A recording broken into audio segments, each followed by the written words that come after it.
হঠাৎ করে আমার বর আমাকে ফোন করে বলল একটা পার্সেল আছে, নিয়ে নাও। পার্সেলটা খুলে দেখি একটা খুব সুন্দর একটা জিনিস অর্ডার করেছে ও। এটা হলো কর্পূরদানি।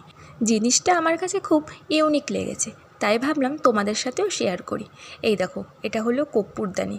এটা লাইট হিসাবেও ব্যবহার করা যাবে, আবার মশা মাছি পোকামাকড় দূর করার জন্য এর মধ্যে কর্পূর লবঙ্গ এইসব দিয়ে ব্যবহার করা যেতে পারে। এই সুইচটা অন করলে স্টিলের বাটিটা গরম হবে, তখন ওর ভেতর কর্পূর দিলে কর্পূরটা গলতে শুরু করবে আর গন্ধে সারা ঘর ভরে যাবে এবং মশা মাছি পোকামাকড় সমস্ত কিছু দূর হবে। চলো এবার লাইট অফ করে দেখানো যাক তোমাদের। এই দেখো কি সুন্দর লাগছে। এটা লাইট হিসাবেও কাজ করবে, আবার কর্পূরদানি হিসেবেও ব্যবহার করা যাবে।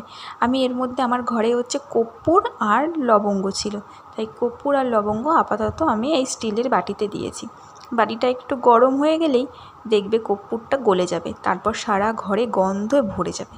এই যে আমার এই বাটির মধ্যে কর্পূর আর লবঙ্গ আছে, তোমাদের লাইট ধরিয়ে একটু দেখিয়ে দিলাম। দেখো কর্পূরটা গলে গেছে। এই কর্পূরদানিগুলির দাম কিন্তু খুব একটা বেশি নয়, 200-র মধ্যে তোমরা পেয়ে যাবে ফ্লিপকার্টে।